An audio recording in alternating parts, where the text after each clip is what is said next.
He came to Minneapolis to burn a Quran and to terrorize a Muslim neighborhood. He left running. Good morning, good evening, or good afternoon. This is Coffee Break with George, your little nugget of news for your overloaded social media feed. Today, we're going to dive deeper than usual because this story isn't just about one man. It's about power, community, and what happens when hate tests a city that refuses to back down.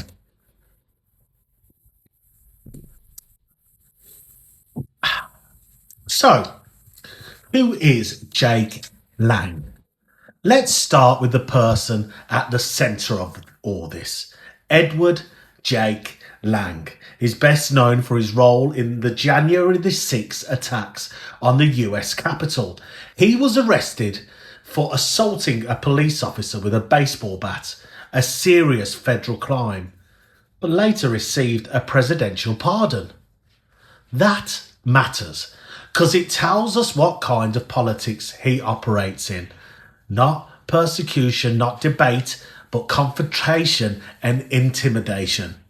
Since then, Lang has reinvented himself online as a far-right activist, showing up at flashpoint moments around the country, often targeting immigrants and the Muslim community. Now, there is also controversy around how Lang presents himself. Publicly, he often frames himself as a Christian activist. However, some journalists and online investigators say that Lang is actually from an Orthodox Jewish background, a claim that has sparked a heated debate online. Adding fuel to that debate, others have pointed out that Lang's sister is reportedly serving in the Israeli Defense Forces. Whether you agree with those claims or not, the core issue here isn't religion, it's credibility.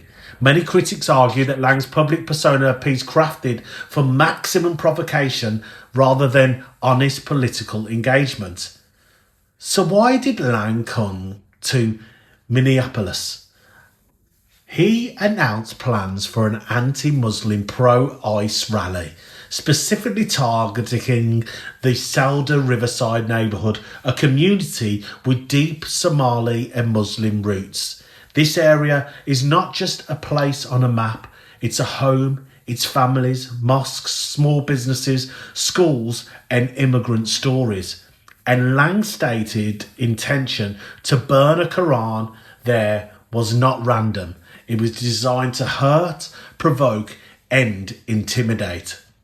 Lang seemed to believe he would arrive with supporters, march through the neighbourhood, find himself burning a holy text and claiming victory online. The kind of clip that plays well on extremist corners of the internet. But Minneapolis had other plans. On the day of his rally, Lang showed up with only 6 or 7 supporters. Meanwhile, thousands of Minnesotans showed up: Muslim, Christian, Jew, student, elders, non-union workers, community organisers, and ordinary neighbours. They didn't come to fight, they came to stand. Instead of marching into Cedar-Riverside, Lang was met with a massive, peaceful counter-demonstration that made his presence impossible to continue. Within hours, he retreated. This is where the story becomes bigger than Jake Lang. He presented himself as a tough, fearless provocateur, but when confronted by a united community, he backed down.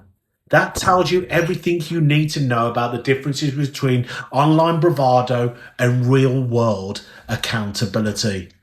Minnesota didn't just reject Lang, it rejected what he stands for. Not with violence, not with chaos, but with numbers, solidarity, and moral clarity. Muslims weren't alone. Their neighbours stood beside them. That's what community actually looks like. Not silence in the face of hate, but collective action. This wasn't just a local story. Across America, far-right activists are testing communities, trying to provoke fear and division. What happened in Minneapolis is a blueprint for how to respond. Show up, stand together, and don't give hate the spotlight it wants. Because when communities unite, hate shrinks. Well, that was your coffee break for today. My little nugget of news. Remember this moment because it is proof that ordinary people standing together are more powerful than any extremist with a megaphone. If you've enjoyed today's story, please like and subscribe, and I'll see you tomorrow.